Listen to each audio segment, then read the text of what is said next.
دیکھیے میں غلطی کر گیا تھا، لائل پور سے ہے آخری سوال، عالیہ علی ہیں. وہ کہتی ہیں جی چند روز قبل ہمارے شہر میں خاتون نے نبوت کا دعویٰ کرتے ہوئے کہا کہ اس نے امام مہدی کا خواب میں دیدار کیا. خاتون کے اس دعوے کے بعد شہر کے حالات کشیدہ ہو گئے اور پولیس نے جان کے خطرے کی وجہ سے خاتون کو نامعلوم مقام پہ منتقل کر دیا.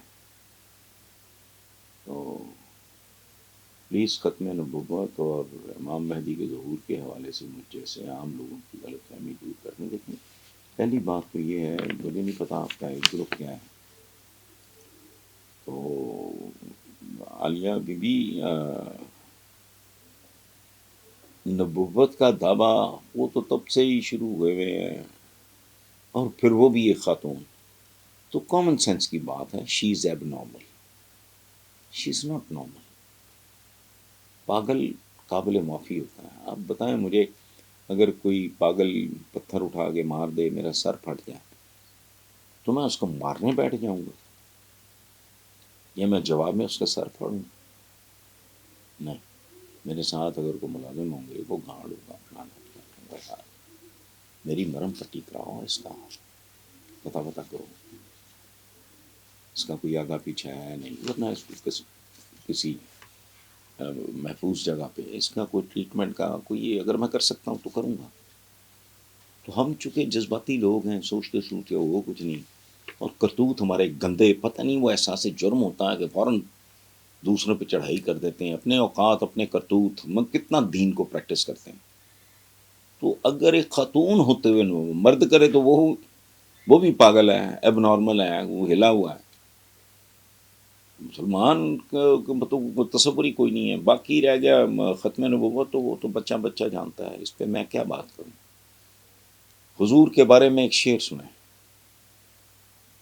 آخری بات ہے.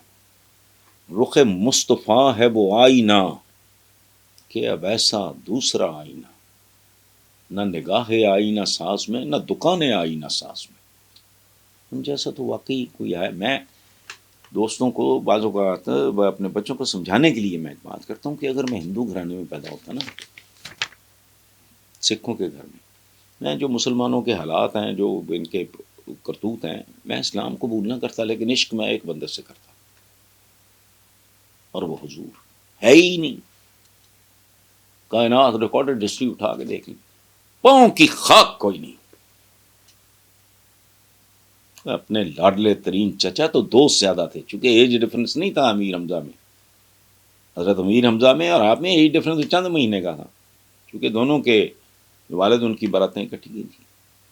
وہ وحشی کو معاف کر دیا، ہند کو معاف کر دیا. تو کرنے والی بات ہم جیسے کچھ سوچ سکتا ہے. میں تو ہمیشہ اپنے بچوں کو تو میں نے یہی سمجھایا کہ دیکھو بھائی، قرآن ہے، حضور کی سیرت ہے، اور خطبہ حجۃ الوداع ہے، باقی ککھ نہیں. ہر چیز کا جواب. اور بات سنو، کو عالم ہونا ضروری نہیں ہے. وہ 4 موٹے اصول ہیں، جالوں کو بھی پتا ہے. جھوٹ نہیں بولنا، حرام نہیں کھانا، رشوت نہیں لینی دینی، ملاوٹ نہیں کرنی، غیبت نہیں کرنی، حسد نہیں کرنا. وہ 5-7 چیزیں بس کافی ہے. اور دین کیا ہے؟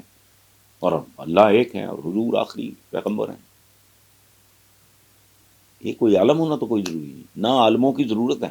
اگر بندے کی روح پاک ہو، اس کا دل پاک ہو، اس کا دماغ صاف ہو، تو مجھے کیا ضرورت ہے کسی عالم کی؟ مجھے کیا دینا ہے اس نے؟